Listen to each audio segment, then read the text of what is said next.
Hello, everyone. My name is William Prescott. I'd like to talk about something that few are comfortable talking about. Some refuse to speak of. Death touches all of us. Some can accept this and some cannot. What if you were a loved one or experiencing incredible pain while you waited for the end of your life? Do you want to be forced to experience that? Or would you appreciate the option to end your pain and suffering? Oregon's Death with Dignity Act allows an Oregon resident who is at least 18 years of age that is capable of making and communicating their own healthcare decisions to end their life if they've been diagnosed with a terminal illness and been given less than 6 months to live. I'd like to tell you why the Death with Dignity Act, or more generally, assisted suicide, needs to be implemented across the United States with no exceptions. In November of 1994, Measure 16 was passed in Oregon. This is the Death with Dignity Act. Shortly after, an injunction was granted that blocked the measure. Nearly 3 years later, in October of 1997, the injunction was lifted, and the following month, Measure 51 was voted on and rejected.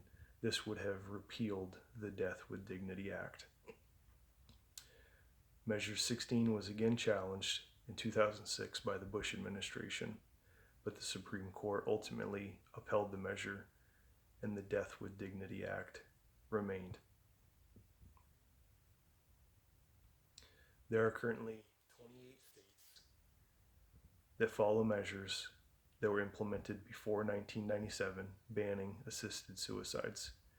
There are 11 additional states that follow regulations put in place after 1997 that ban assisted suicides. This means that residents in at least 39 states, the very residents that rely on the government to make fair and just regulations, may be forced to live through excruciating pain while they wait for the end of their lives. These people need consideration and compassion now. There needs to be a sense of urgency driving the resolution of this problem. Thankfully, we all can contribute to the correction of this issue. Of course, there are those that oppose the act of someone taking their own life, but those of us that support it need to speak up. Because the topic is typically shunned from conversation, a significant hurdle lies in establishing constructive conversation. But a line of communication must be established.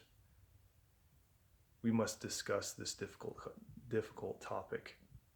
We must show those that oppose the act that being compassionate is not wrong. By being proactive and consistent in our task, we can create a country that is more understanding and accepting of those suffering through unbearable times.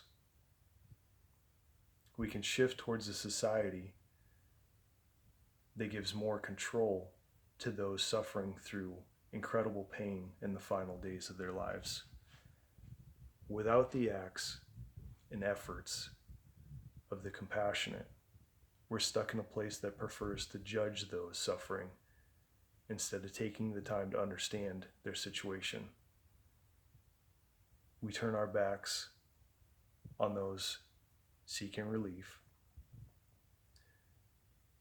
a place that ignores the voices of desperation, pleading for help. But we can help by becoming knowledgeable about the topic. We can fight the battles for those who are unable by taking the time to understand the regulations. We enable ourselves to disband the misconceptions and to have those difficult conversations with those that oppose the act. Step 1 is learning the facts. Step 2 is changing the country. Thank you.